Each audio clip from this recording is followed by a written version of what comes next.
Hola, soy Sofía. Y descubrí que mi esposo metía a su amante en mi casa, en mi cama, y usaba mis cosas más personales.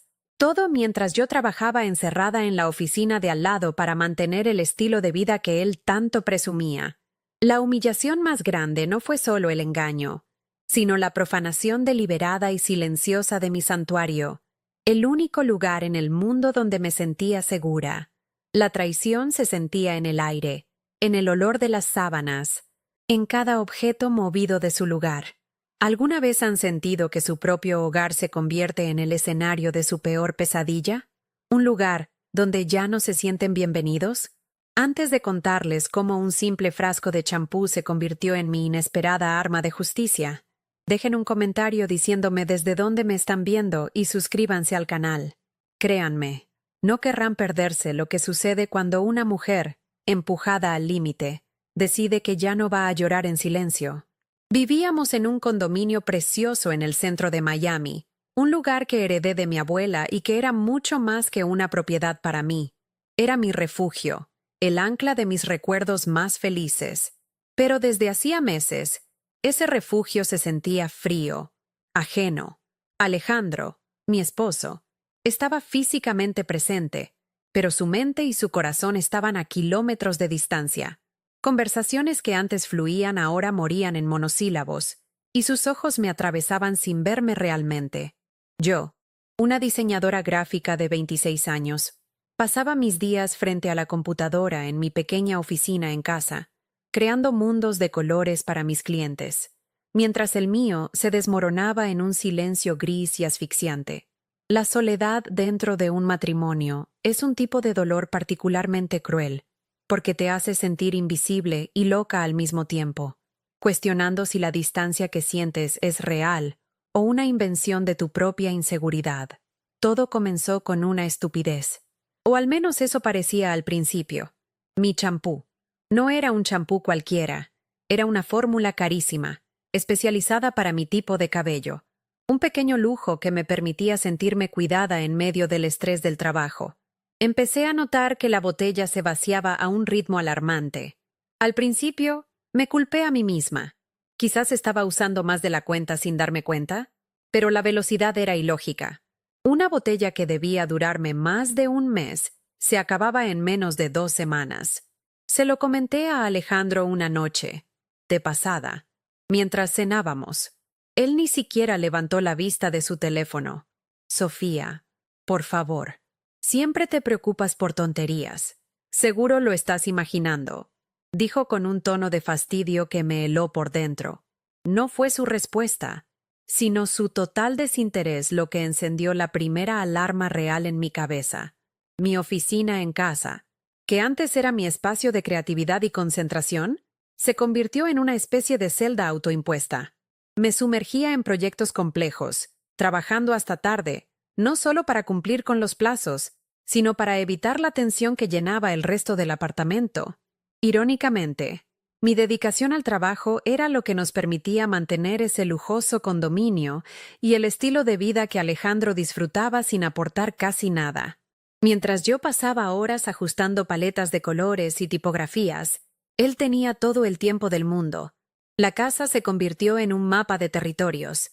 Mi oficina era mi zona segura, y el resto del apartamento, especialmente nuestro dormitorio, se sentía cada vez más como un terreno hostil, un lugar donde yo ya no sentía que pertenecía del todo, como si una presencia invisible estuviera reclamando mi espacio. Un par de semanas después del incidente del champú, encontré una nueva pista, una más inquietante. Mientras recogía las toallas para lavar, percibí un perfume que no era el mío ni el de Alejandro. Era una fragancia floral, dulce y extrañamente barata, impregnada en una de las toallas de baño que yo rara vez usaba. Mi corazón empezó a latir con fuerza. Esta vez no era algo que pudiera imaginarme. Era una prueba tangible, un olor que no tenía por qué estar allí. Esa noche, con la toalla aún en la mano como si fuera una prueba en un juicio, confronté a Alejandro. Él la olió, frunció el ceño y luego se rió. Debe ser del gimnasio o de alguna compañera de trabajo que se me acercó. Eres demasiado paranoica, de verdad.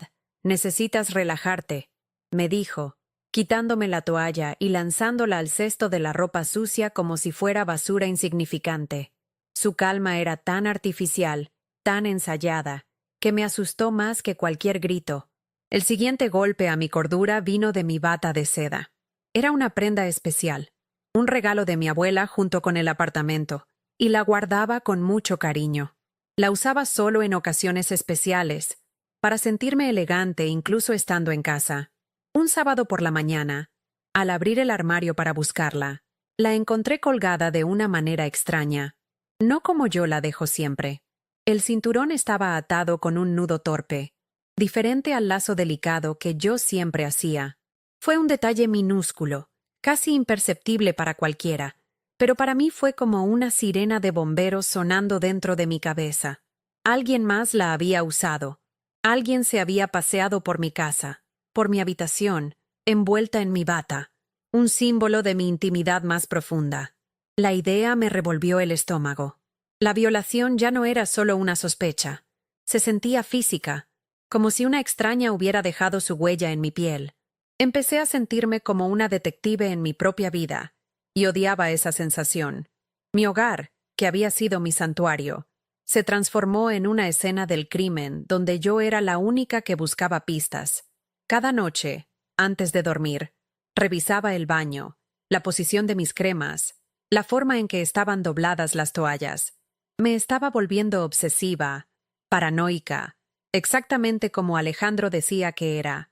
Su gaslighting era tan efectivo que por momentos llegué a dudar de mi propio juicio. ¿Y si de verdad estaba exagerando? ¿Y si el estrés me estaba haciendo ver fantasmas donde no lo sabía? Esa duda era un veneno lento que me consumía por dentro, aislándome aún más.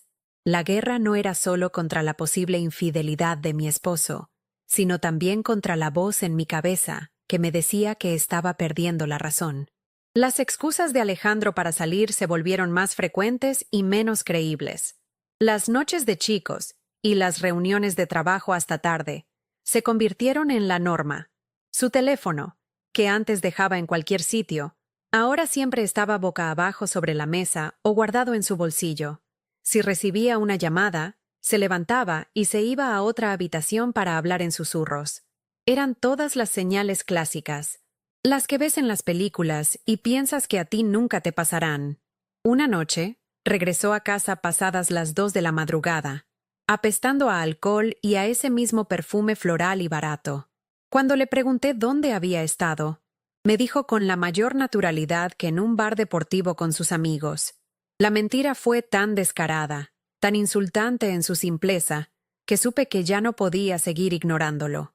Esa noche, acostada en la cama junto a él, sintiendo el frío de su espalda y el olor de otra mujer en su ropa, tomé una decisión. El dolor y la confusión que me habían paralizado durante meses se cristalizaron en una determinación fría y afilada. Ya no me importaba salvar mi matrimonio. Lo único que necesitaba era la verdad. Necesitaba una prueba irrefutable, no para enfrentarlo a él, sino para validarme a mí misma, para confirmar que no estaba loca y que mi intuición no me había fallado. El llanto silencioso en la almohada se había acabado. Ahora era el momento de actuar, de recuperar el control de mi vida y de mi hogar. Empecé a trazar un plan, uno que me permitiría descubrir la verdad en mis propios términos, sin que él se diera cuenta de que la mujer invisible a la que había ignorado por tanto tiempo finalmente había abierto los ojos. Mi plan no era una explosión de ira, sino una implosión silenciosa. La mujer que lloraba en la almohada había muerto esa noche, y en su lugar había nacido una estratega con el corazón roto, pero la mente clara. Dejé de buscar explicaciones en sus ojos y empecé a buscar datos. Como diseñadora, mi vida giraba en torno a los detalles, y ahora aplicaría esa misma precisión a mi matrimonio. Mi primera parada fue el historial de nuestro router. No buscaba mensajes, sino patrones. Y lo encontré. Un dispositivo llamado Valeria's iPhone se conectaba a nuestra red Wi-Fi casi todos los martes y jueves por la tarde, justo en las horas en que yo tenía mis reuniones más largas y me encerraba con audífonos para no ser molestada. El nombre me golpeó como una bofetada. No era una sospecha anónima. Ahora tenía un nombre: Valeria. El nombre de la mujer que usaba mi champú y dormía en mi cama. La paranoia se convirtió en una compañera constante.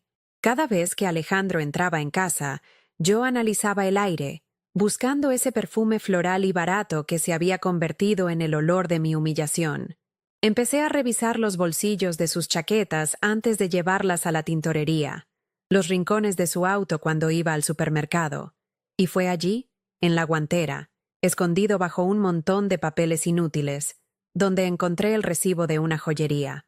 No era de una tienda cara como Tiffany's, donde él me había comprado mi anillo de compromiso, sino de una de esas tiendas de centro comercial. La compra: un collar de plata con un dije de corazón. La fecha coincidía con uno de los días en que el iPhone de Valeria se había conectado a nuestra red. El gesto no solo era una traición, sino una ofensa a mi inteligencia y a nuestro pasado. Él vivía en el lujo que yo proveía, pero su traición era de bajo presupuesto.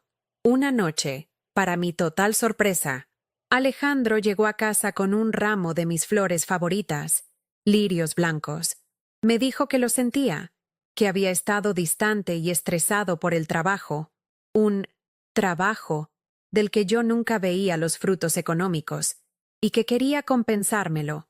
Propuso una cena en nuestro restaurante favorito, el que habíamos elegido para celebrar nuestro primer aniversario. Por un instante, una estúpida y frágil parte de mí quiso creerle.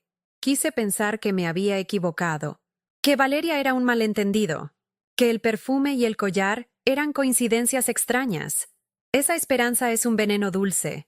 Te adormece justo antes de darte el golpe final. Acepté la cena, no por él, sino para darme a mí misma una última oportunidad de ver si quedaba algo por lo que luchar, aunque en el fondo ya sabía la respuesta. La cena fue una farsa dolorosa. Él se esforzó en ser encantador, el hombre del que me había enamorado, pero era solo una actuación. Sus ojos se desviaban constantemente hacia su teléfono, que mantenía boca abajo sobre la mesa. A mitad de la comida, recibió un mensaje que lo hizo tensarse. Se disculpó, diciendo que era una emergencia del trabajo, y se levantó para ir al baño a responder. Tardó casi 15 minutos.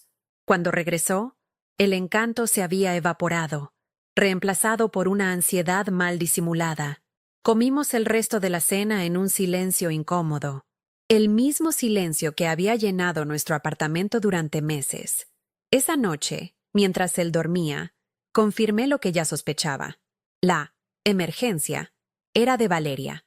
El intento de reconectar solo había servido para cavar una zanja aún más profunda entre nosotros.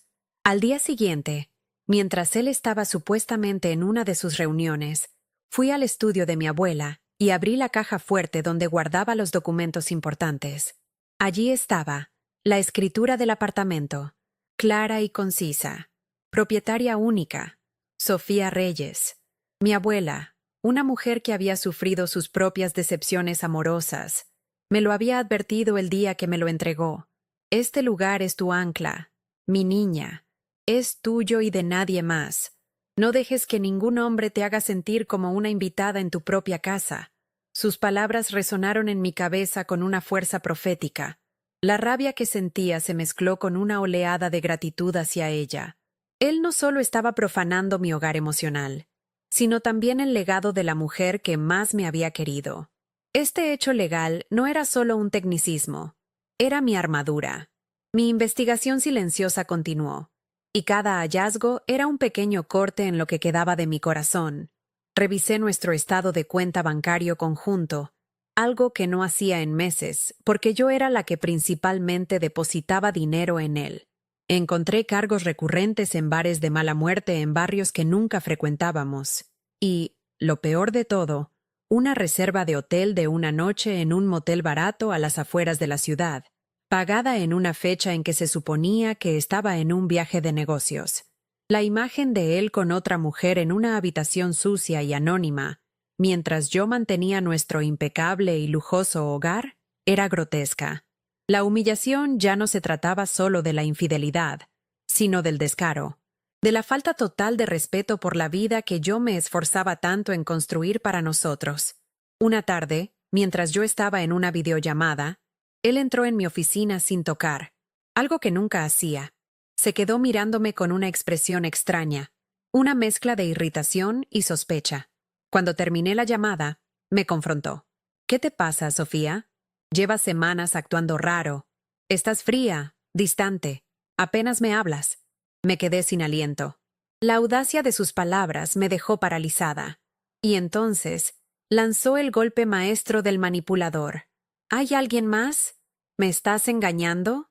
La pregunta era tan retorcida, tan injusta, que por un segundo sentí que el suelo se abría bajo mis pies. Me estaba acusando de sus propios pecados, pintándome como la villana para absolverse a sí mismo. En ese momento, cualquier duda que pudiera tener sobre la crueldad de Alejandro se desvaneció por completo. Esa acusación fue el catalizador final. Ya no bastaba con saber la verdad para mí misma. Necesitaba que fuera innegable, visible, una prueba que no pudiera ser torcida por sus mentiras. Necesitaba exponerlo, no por venganza, sino por justicia. Esa noche, mientras él roncaba a mi lado, me senté frente a mi computadora y, en lugar de diseñar logotipos, empecé a buscar cámaras espía. Busqué la más pequeña, la más discreta, una que pudiera ocultar en nuestro dormitorio sin que él jamás se diera cuenta. La idea me revolvía el estómago. Instalar una cámara en mi propia habitación se sentía como una profanación más, pero era una profanación necesaria para terminar con todas las demás. Era la única manera de capturar la verdad en su forma más cruda y brutal. La cámara llegó 2 días después en un paquete anónimo.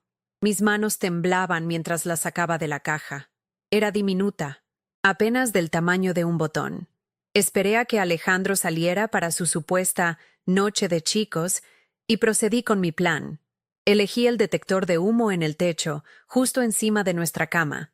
Con el corazón martillándome en el pecho, subí a una silla y la instalé, asegurándome de que la lente tuviera una vista perfecta de la habitación. Cada segundo me sentía como una criminal en mi propia casa, pero la imagen de Alejandro acusándome me daba la fuerza para continuar. Mi oficina, que había sido mi refugio del dolor, se convirtió en mi centro de operaciones. Desde allí, podía ver el feed en vivo en mi computadora, esperando el momento en que mi santuario se convirtiera oficialmente en la escena del crimen. El siguiente paso era tender la trampa. Necesitaba que se sintiera completamente seguro, con la casa para él solo durante un tiempo prolongado.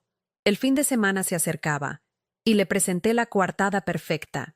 El viernes por la mañana, mientras desayunábamos, le dije con la mayor naturalidad que podía fingir: «Amor, mis padres me han estado insistiendo mucho para que vaya a visitarlos este fin de semana.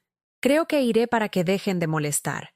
Vi un destello de alivio en sus ojos, rápidamente disimulado por una falsa decepción. «Oh, qué pena. Te voy a extrañar», dijo, dándome un beso en la frente que se sintió tan frío como el hielo. «Pero lo entiendo. Dales un abrazo de mi parte». La facilidad con la que aceptó, la falta de insistencia para que me quedara, fue la confirmación final. El escenario estaba listo. El viernes por la tarde, empaqué una pequeña maleta con ropa que no me importaba, una actuación para el único espectador que tenía. Lo abracé en la puerta, sintiendo la repulsión recorrer mi piel. «Te llamo cuando llegue», le dije.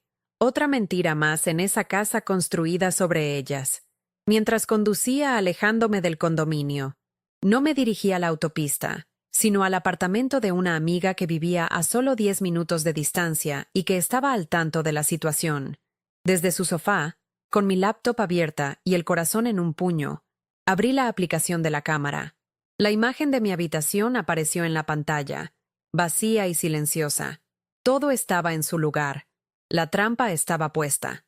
Ahora solo tenía que esperar a que la presa cayera, sabiendo que lo que vería probablemente destruiría la última pieza intacta de mi alma.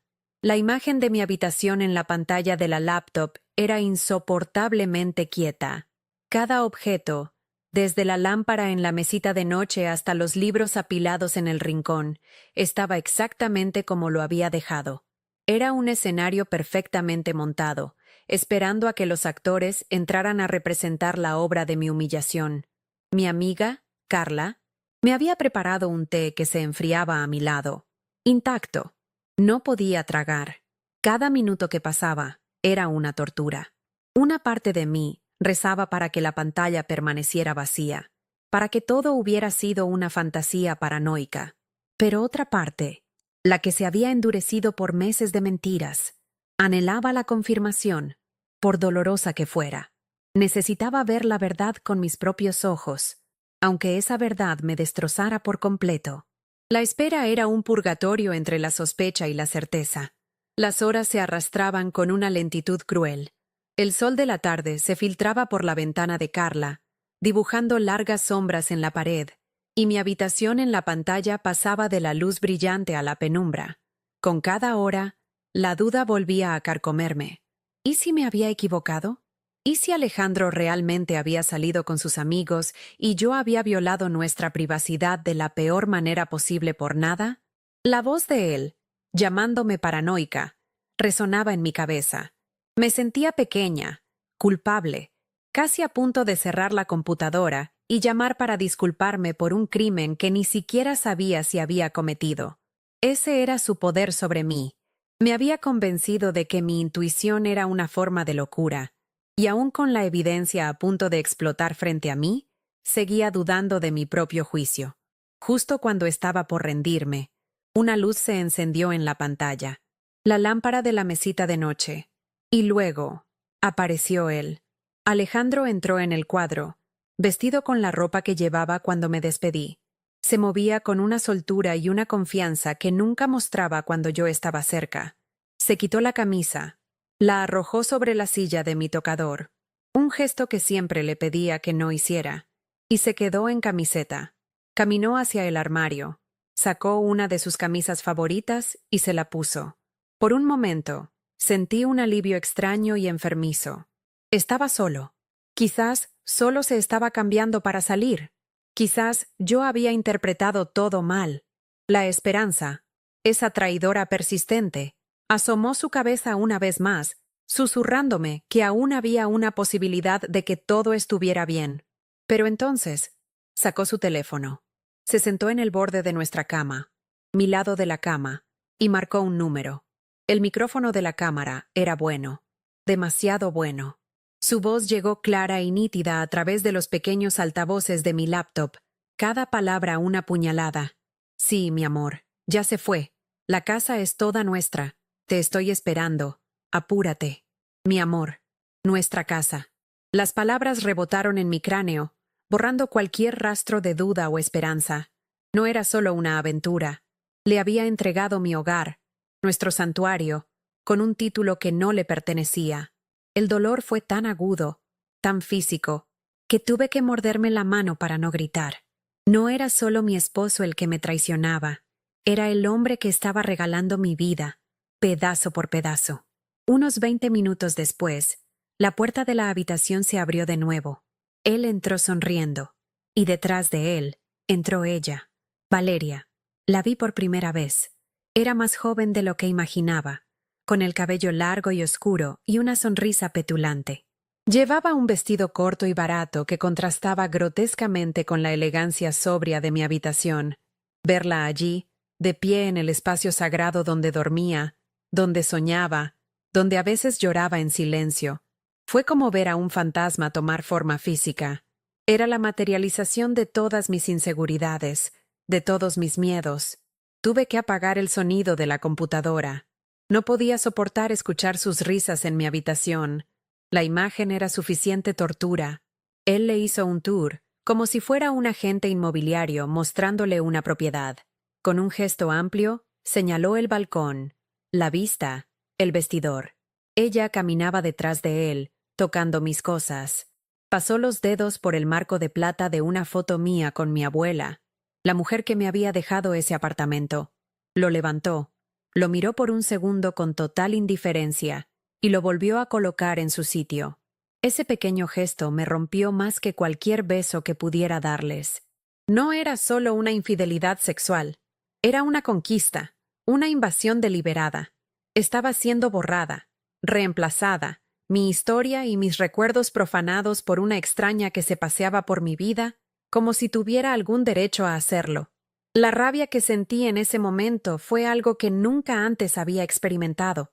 Era una furia fría, cristalina, que quemaba todo el dolor y lo convertía en una resolución de acero.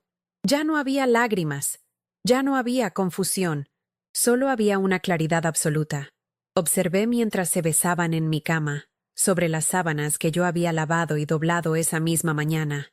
Vi cómo él le susurraba cosas al oído y ella reía, echando la cabeza hacia atrás con una familiaridad que me revolvió el estómago. Yo ya no era una víctima llorando en el sofá de una amiga. Me había convertido en una espectadora silenciosa, una jueza invisible que recopilaba pruebas no para un tribunal, sino para el juicio que se celebraría en mi propia alma. Entonces, Valeria se levantó y caminó hacia el baño. Unos minutos después, salió sosteniendo algo en la mano. Acerqué la imagen en la pantalla, y mi corazón se detuvo. Era mi botella de champú. La estaba examinando, leyendo la etiqueta con curiosidad, como si estuviera en una tienda. Se la mostró a Alejandro, quien, desde la cama, le dijo algo que la hizo sonreír con suficiencia. El champú. El maldito champú que había sido el primer hilo del que tiré. No era una coincidencia. No era una tontería mía. Era un trofeo. Usar mis cosas, las más íntimas, era parte de su juego. Un acto de poder para demostrar que podía tomar lo que quisiera, incluido mi lugar en esa casa. En ese instante, una idea oscura y precisa comenzó a formarse en mi mente. La justicia no sería un grito. Sería tan silenciosa y personal como la ofensa. Seguí mirando, grabando cada segundo. Necesitaba cada detalle, cada gesto de falta de respeto, para alimentar el fuego que ahora ardía dentro de mí. Ya no se trataba de salvar un matrimonio o de entender por qué. Se trataba de recuperar mi poder. Un video de su traición sería evidencia suficiente para un divorcio, pero no para mi dignidad. Mostrarle la grabación solo le daría la oportunidad de mentir, de manipular, de convertir la situación en otro drama sucio. No. La humillación que yo había sentido en silencio, él y ella la experimentarían de una manera que fuera imposible de negar, de una forma que quedara marcada en ellos. La justicia no solo debía hacerse, debía ser visible. Cerré la laptop con un movimiento brusco y definitivo. El clic del plástico resonó en el silencio del apartamento de Carla. Ella se acercó, su rostro lleno de una preocupación silenciosa. ¿Lo viste?, preguntó en voz baja. Asentí, pero mis ojos estaban secos. Mi expresión era dura. El shock se había transformado en un propósito. Sí, respondí, y mi propia voz me sonó extraña, más profunda, más firme. Lo vi todo, pero no voy a hacer nada esta noche. Voy a esperar. Mañana por la mañana. Volveré a casa. Le diré que olvidé mi computadora. Y quiero verle la cara cuando entre por esa puerta. Mi plan había cambiado. Ya no era suficiente ser una espectadora. Iba a convertirme en la directora de la escena final de esta farsa. Pasé esa noche en el sofá de Carla, pero no dormí. La imagen de mi habitación, de mi cama, de mi vida siendo invadida, se repetía en mi mente en un bucle infinito, pero ya no me causaba dolor. El shock se había transformado en una energía fría y vibrante, una claridad mental que nunca antes había sentido. Ya no era una víctima llorando por una traición. Me había convertido en una arquitecta de la justicia. Mi plan ya no era confrontarlos, sino crear una consecuencia, una que fuera tan personal y humillante como la ofensa que yo había sufrido. La justicia no sería un escándalo de gritos y acusaciones, sería silenciosa, visual e inolvidable. Y el arma, irónicamente, sería el mismo objeto que ella codiciaba, mi champú. El símbolo de su invasión se convertiría en el instrumento de su propia vergüenza. A la mañana siguiente, conduje de vuelta a casa. El trayecto de 10 minutos se sintió como un viaje a través de un territorio enemigo. Cada semáforo en rojo era una pausa para respirar hondo, y endurecer mi expresión. En mi mente, repetía la excusa que había preparado. Olvidé la computadora. Tengo una entrega urgente. Necesitaba sonar natural, estresada por el trabajo, la misma Sofía predecible que él conocía. Mi corazón no latía con miedo, sino con una extraña y oscura adrenalina. Ya no era mi hogar el que me esperaba, sino un escenario. Y yo, que había sido relegada a ser una extra en mi propia vida, estaba a punto de tomar el control de la dirección. Iba a entrar, ejecutar mi parte y salir, dejando el escenario listo para el acto final que se desarrollaría sin mi presencia. Entré al apartamento usando mi llave, sin anunciarme. El silencio era denso, casi palpable. Lo encontré en la sala, de pie junto a la ventana, y se sobresaltó al verme. Su rostro pasó del pánico al alivio en una fracción de segundo. Una microexpresión que lo delató por completo. «Sofía, ¿qué haces aquí? Pensé que estabas con tus padres», dijo, tratando de que su voz sonara casual.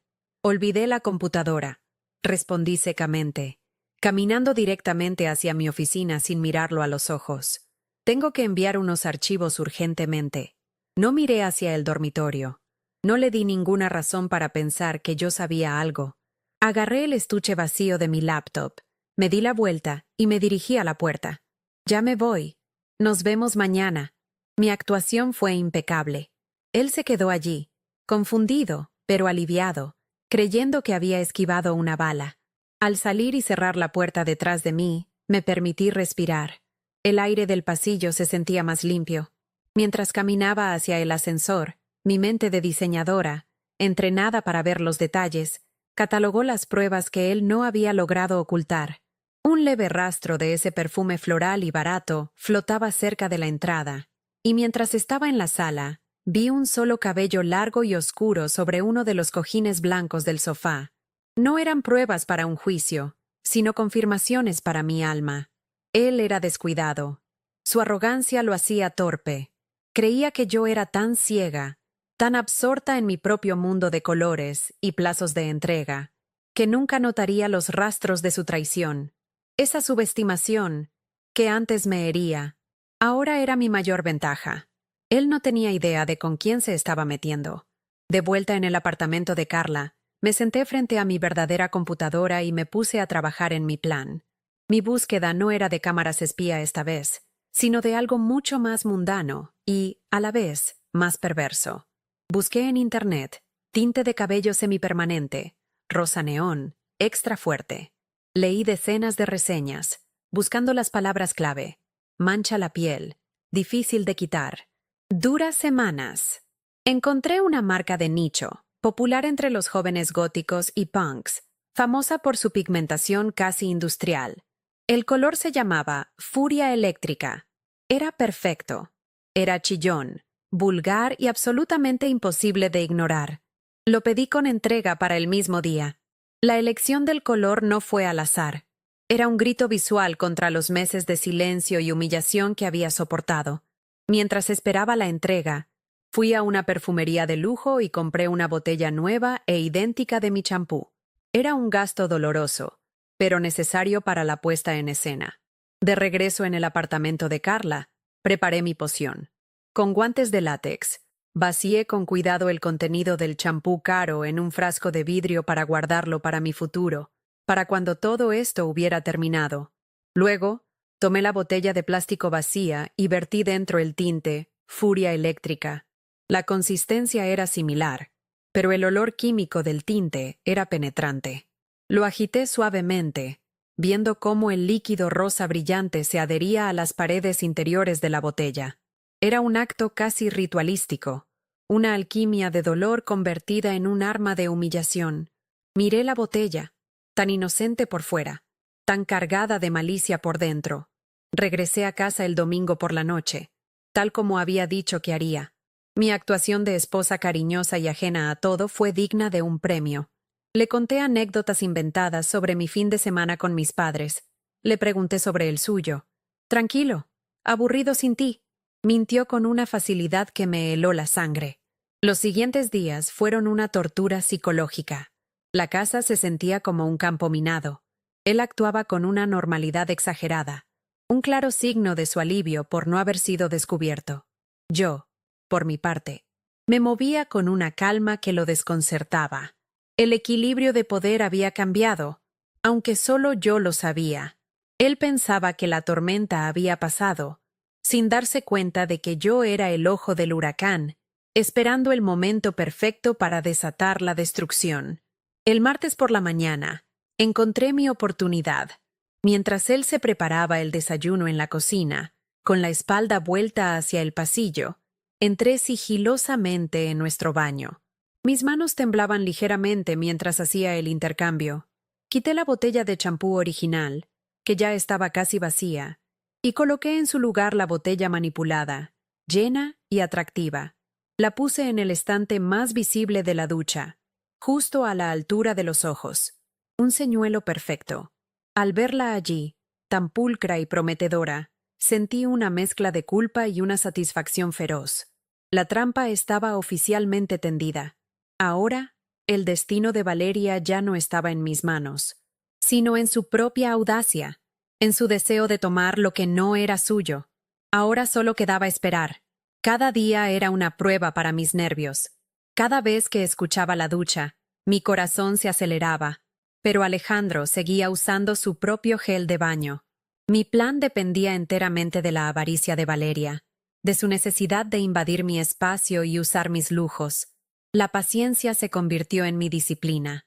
Durante la semana, llamé a mis padres. Mamá, papá, ¿recuerdan esas cajas de libros de la abuela que están en el trastero? Pesan 1 tonelada. ¿Creen que podrían venir a ayudarme a moverlas el sábado por la tarde? Quiero organizar todo de una vez.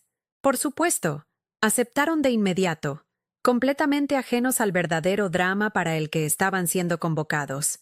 Serían mis testigos, la audiencia imparcial para el acto final. El viernes por la noche, durante la cena, Alejandro dejó caer la frase que yo había estado esperando toda la semana. Oye, amor, mañana por la tarde voy a salir con los chicos. Hay un partido importante que queremos ver en un bar deportivo, dijo, sin mirarme a los ojos, concentrado en su plato. La mentira era tan burda, tan ensayada, que casi sentí lástima por él. Casi. Levanté la vista y le sonreí. La sonrisa más dulce y comprensiva que pude fingir. Claro que sí, mi vida. Que te diviertas mucho. Por dentro, un mecanismo de relojería hizo clic. La cuenta regresiva había comenzado. Sabía que los chicos era en realidad una sola persona. Sabía que ella vendría a mi casa. Y sabía, con una certeza absoluta que me recorría cada vena, que no podría resistir la tentación de usar mi champú. El sábado llegó con un sol brillante y burlón sobre Miami. Un día perfecto para la traición. Pasé la mañana en un estado de calma casi antinatural, como el silencio que precede a una tormenta. Cada minuto que pasaba era un ladrillo más en el muro que estaba construyendo alrededor de mi corazón. Ya no había nervios, solo un propósito frío y claro. Fui a un café. Leí un libro del que no entendí ni una sola palabra. Todo para matar el tiempo hasta la hora acordada. A las 3 de la tarde, recibí el mensaje de mi madre. Estamos listos cuando quieras, cariño. Era la señal. Me levanté. Dejé un billete sobre la mesa y caminé hacia mi auto. La ejecución había comenzado. La mujer que había llorado por un champú y una bata de seda estaba a punto de demostrar que las armas más efectivas no siempre son las que hacen más ruido. Conduje hasta la casa de mis padres, sintiendo cada giro del volante como un paso irrevocable hacia mi nueva vida. Durante el trayecto, mantuve una conversación superficial con ellos sobre tías lejanas y los problemas del jardín de mi madre. La normalidad de sus vidas, de sus preocupaciones, era un ancla que me mantenía cuerda. Gracias de nuevo por ayudarme. Sé que es una lata, les dije mientras nos acercábamos al condominio. Mi padre me sonrió por el espejo retrovisor. No es ninguna molestia, hija. Para eso estamos. Su bondad inocente era un puñal en mi conciencia, pero sabía que la verdad, por fea que fuera, era necesaria. Estaba a punto de romper su burbuja, de mostrarles el fracaso en el que se había convertido mi matrimonio, pero lo hacía para salvarme a mí misma. El vestíbulo del edificio, con su mármol frío y sus plantas exuberantes, se sentía como la antesala de un tribunal. Subimos en el ascensor en silencio.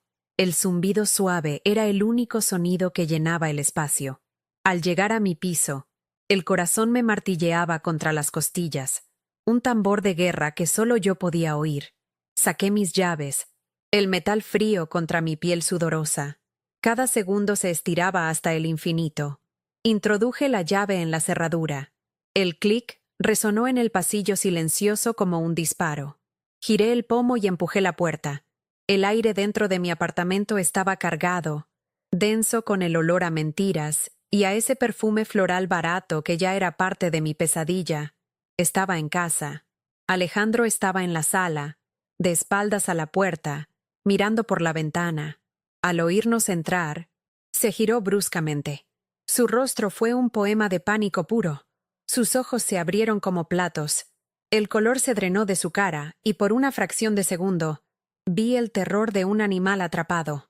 Luego, al ver a mis padres detrás de mí, su expresión se transformó en una confusa máscara de hospitalidad forzada. Sofía, suegros, qué sorpresa. No los esperaba, balbuceó, pasándose una mano por el cabello con un nerviosismo que no podía ocultar. La trampa había funcionado a la perfección. Estaba exactamente donde yo quería que estuviera, acorralado, expuesto y completamente desprevenido. Ignoré su pánico y me dirigí a mis padres con una calma que me sorprendió a mí misma. «Papá, las cajas están en el estudio. Son principalmente libros de la abuela, por eso pesan tanto». Mi voz era firme, cotidiana, como si esta fuera una tarde de sábado cualquiera. Mi madre sonrió, ajena a la tensión que se podía cortar con un cuchillo. «No te preocupes, cariño. Tu padre todavía tiene fuerza», dijo, dándole un codazo juguetón. Alejandro nos observaba, su sonrisa congelada en su rostro, sus ojos moviéndose frenéticamente entre mí y el pasillo que llevaba a nuestra habitación, como si esperara que un monstruo saliera de allí en cualquier momento. Y yo, en cierto modo, estaba a punto de hacerlo. Justo en ese momento, el sonido que todos, excepto mis padres, estábamos esperando llegó. El clic suave de la puerta del baño principal al abrirse. El tiempo pareció detenerse. Alejandro se quedó paralizado. Su rostro se convirtió en una máscara de pura desesperación. Yo me giré lentamente, con una expresión neutra, para mirar hacia el pasillo. Y de allí emergió ella, Valeria. Salió envuelta en una de mis toallas de baño blancas, con otra toalla envuelta como un turbante en su cabeza. Caminó hacia la sala con una confianza arrogante, una sonrisa sensual en sus labios, claramente esperando encontrar a Alejandro solo. Su sonrisa se desvaneció al instante al vernos a los tres de pie, mirándola fijamente. Hubo un segundo de silencio absoluto, un vacío donde el universo pareció contener la respiración. Valeria, confundida pero intentando mantener la compostura, se llevó una mano al turbante de la cabeza. «Oh, hola», dijo con una vocecita temblorosa, mirando a Alejandro en busca de una explicación que él era incapaz de dar. Con un gesto que pretendía ser casual, se quitó la toalla de la cabeza para dejar caer su cabello húmedo sobre los hombros. Y entonces, el mundo explotó en un color imposible. Su cabello no era castaño, ni negro.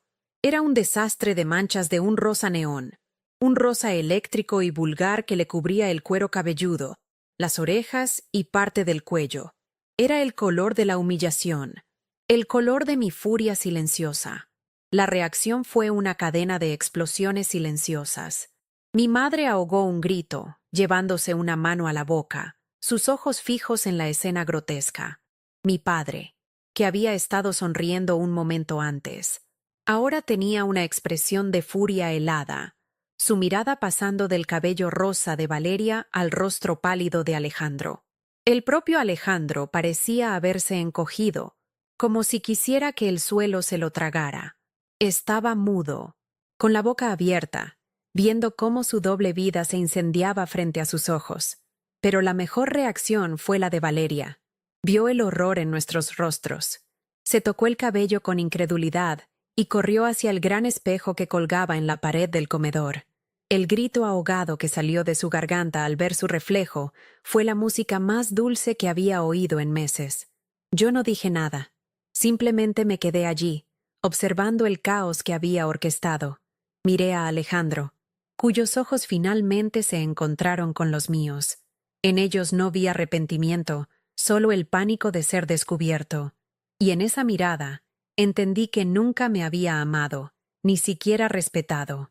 Yo era solo una comodidad, un medio para un fin, la mujer invisible que pagaba las cuentas. Pero ya no. En ese instante, con mis padres como testigos de su traición y con la prueba viviente y de color rosa de su descaro frente a todos, recuperé cada gramo de poder que él me había quitado. Mi silencio fue mi declaración final. No necesitaba gritar. La escena hablaba por sí sola. Fue mi padre quien rompió el tenso silencio. Dio un paso adelante. Su voz era un gruñido bajo y peligroso que nunca le había escuchado. Alejandro, dijo, y el nombre sonó como una sentencia. Tienes 10 minutos para recoger tus cosas más esenciales y largarte de la casa de mi hija. No era una petición, era una orden. Alejandro, completamente derrotado, solo pudo asentir con la cabeza, sin atreverse a mirar a nadie. Valeria seguía junto al espejo, sollozando en silencio, tocándose el cabello manchado como si fuera una herida mortal.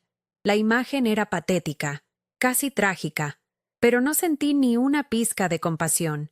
Ella había entrado en mi casa como una ladrona y saldría marcada como tal. Finalmente, hablé. Mi voz era tranquila, pero cortaba el aire como un cuchillo. Papá, mamá, las cajas pueden esperar. Creo que ya no necesito mover nada.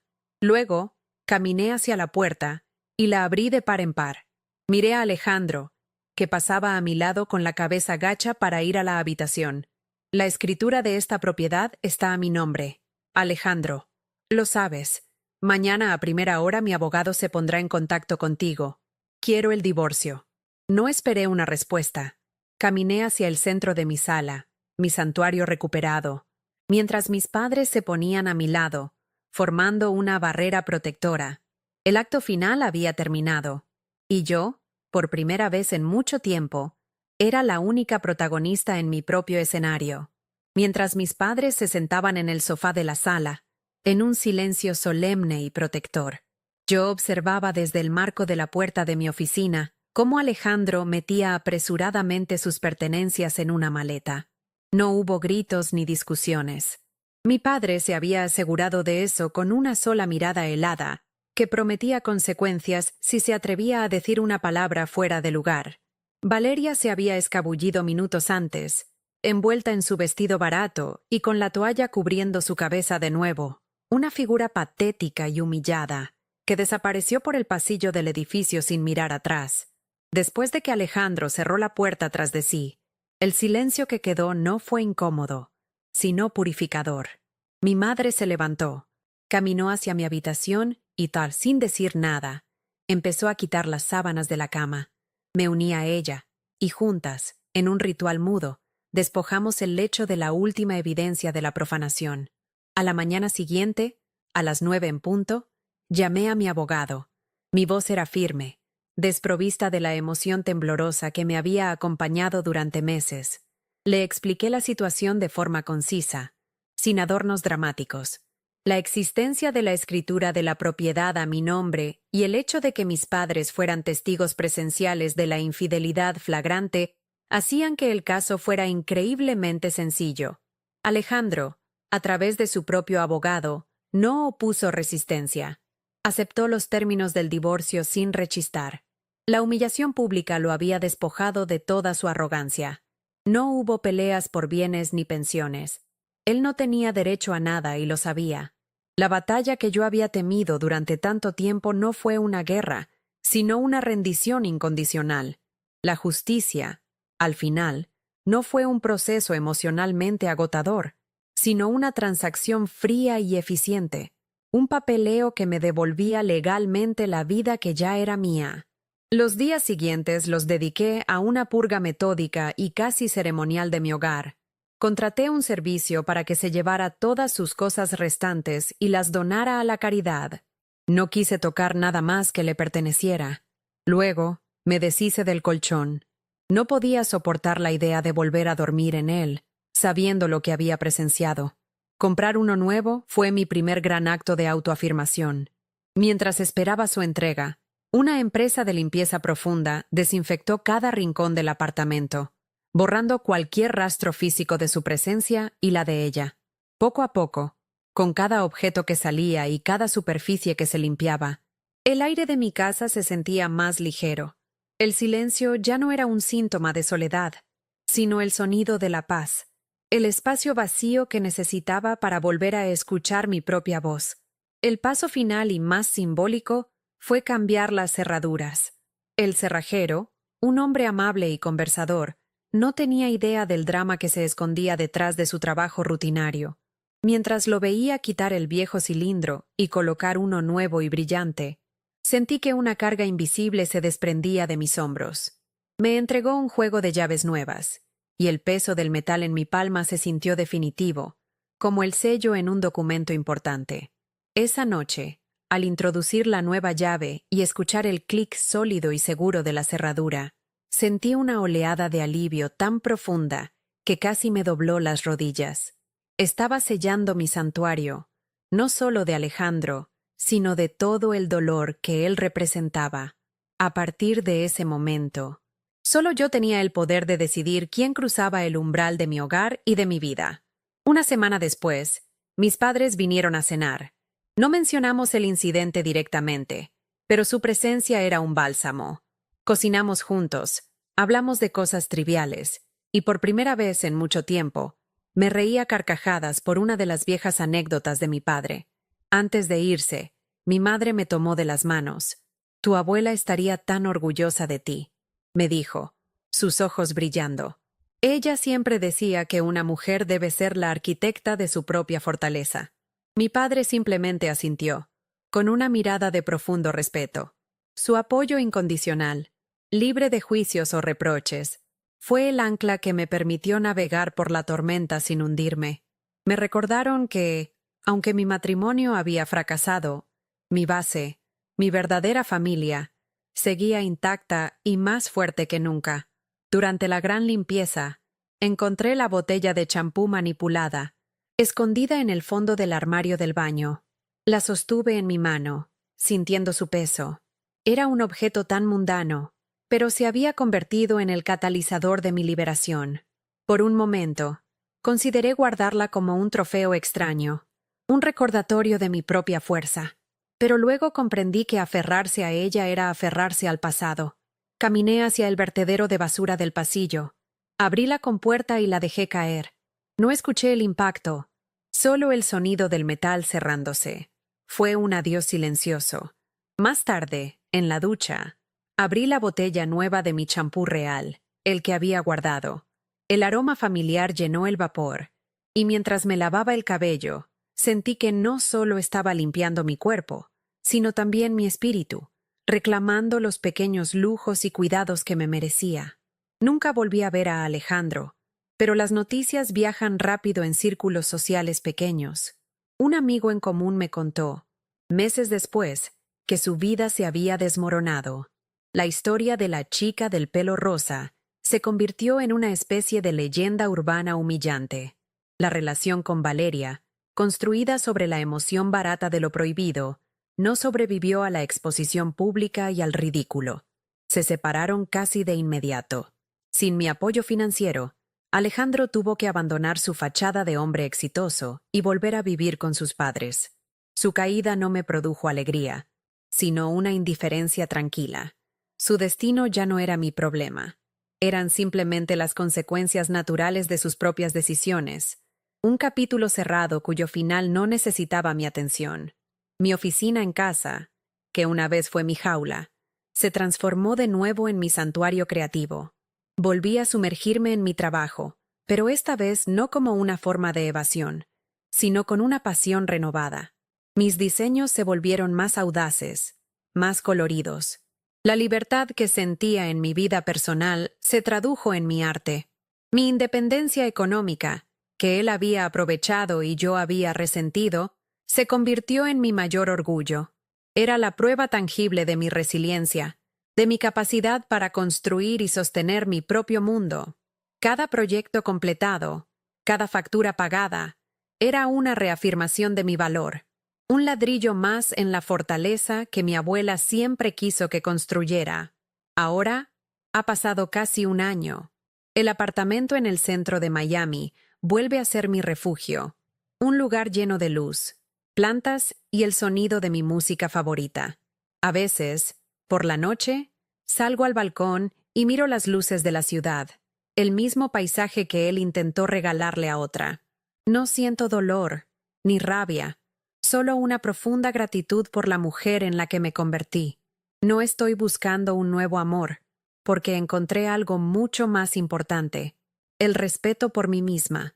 La historia de mi matrimonio no terminó en un final feliz de cuento de hadas, sino en algo mucho más real y poderoso, un final justo.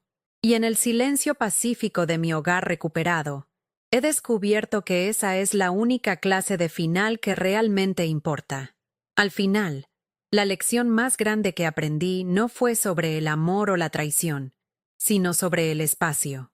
Todas tenemos un santuario, ese lugar sagrado que no siempre tiene paredes. A veces es nuestra confianza, nuestra paz mental, o simplemente nuestra dignidad. Cuando alguien invade ese espacio, nos sentimos perdidas, como si nos hubieran robado el mapa de nuestra propia vida. La traición de Alejandro no solo ocurrió en mi cama, sino en mi alma. Reclamar mi casa cambiando las cerraduras fue solo el primer paso. El verdadero trabajo fue cambiar las cerraduras de mi interior, redefinir mis límites y jurarme a mí misma que nunca más le entregaría las llaves de mi paz a alguien que no supiera valorar el tesoro que se le estaba confiando. Mi historia no es una de venganza, sino de justicia poética. Por meses, me sentí impotente, ahogándome en un mar de humillación silenciosa, pero aprendí que no se necesita gritar para ser escuchada. A veces, la respuesta más poderosa es la que se diseña con la misma moneda con la que te pagaron. Él permitió que una extraña invadiera mi espacio, que usara mis cosas más personales como si fueran suyas. Así que usé lo mismo que ella quiso robarme para marcar su presencia en la vida de él para siempre. La justicia no siempre es ruidosa ni explosiva. A veces, es un tinte de cabello rosa neón en el momento equivocado, una consecuencia visual e imborrable que habla más que 1000 palabras de ira. Durante mucho tiempo, me hicieron creer que yo era invisible. Mi trabajo mantenía el techo sobre nuestras cabezas, pero mis sentimientos eran una tontería. Me volví tan pequeña en mi propio hogar que casi desaparezco. Si te sientes así, si sientes que tu voz no resuena ni en tu propia casa, escúchame. Tu valor no depende de la capacidad de otros para verlo. El momento en que dejé de buscar validación en sus ojos y empecé a buscar pruebas para mí misma, fue el momento en que volví a ser visible para la única persona que importaba: yo. Recuperar tu poder no se trata de que los demás te vean, sino de que tú te veas a ti misma con claridad por primera vez. Nunca más volveré a dudar de mi intuición. Esas pequeñas señales, ese champú que se gastaba demasiado rápido, ese perfume extraño, esa bata de seda fuera de lugar, no eran producto de mi paranoia, eran susurros de mi instinto, mi guardián interior diciéndome que mi santuario estaba siendo profanado. Nos enseñan a ser lógicas, a no exagerar, a buscar explicaciones racionales, pero a veces la verdad no es racional, es visceral. Confiar en esa sensación en la boca del estómago es el acto de amor propio más grande que existe. Es tu alma diciéndote: estoy aquí, te estoy cuidando, por favor, escúchame. El proceso de sanación no fue pasivo. No me senté a esperar que el tiempo borrara las heridas. Fue un acto deliberado, casi una demolición controlada. Tiré el colchón, doné su ropa, desinfecté cada superficie. Cada acción era una declaración: esto ya no te pertenece, este espacio es mío. La sanación no es algo que simplemente sucede, es algo que construyes, ladrillo por ladrillo. Si estás atravesando un momento oscuro, no esperes a que la luz vuelva. Levántate y empieza a construir una ventana. Por pequeña que sea, cada acción que tomas para reclamar tu vida es un rayo de sol que dejas entrar. Mucha gente busca un final de cuento de hadas. Yo descubrí que los finales más satisfactorios no son los que terminan con un beso, sino con un portazo a lo que te hacía daño. Mi final feliz no fue encontrar a un nuevo príncipe, sino convertirme en la reina de mi propio castillo, un castillo que yo misma había construido y que ahora defendía. La paz que siento hoy, en el silencio de mi apartamento, es más profunda y real que cualquier felicidad que él me haya prometido. A veces, la mayor historia de amor no es la que tienes con otra persona, sino la que reconstruyes contigo misma después de que todo se ha derrumbado. Así que, si mi historia resuena contigo, si alguna vez te has sentido invisible en tu propia vida o has tenido que luchar para recuperar tu espacio, quiero que sepas que no estás sola. La fuerza que necesitas para cambiar las cerraduras de tu vida ya está dentro de ti. A veces, solo necesitas un pequeño empujón para encontrarla. Comparte en los comentarios una vez en la que tuviste que reclamar tu poder. Leer sus historias nos da fuerza a todas. Y si quieres seguir escuchando relatos de resiliencia y justicia, suscríbete al canal, porque cada historia compartida es una llave más para abrir la puerta a una vida donde nosotras, y solo nosotras, decidimos quién entra.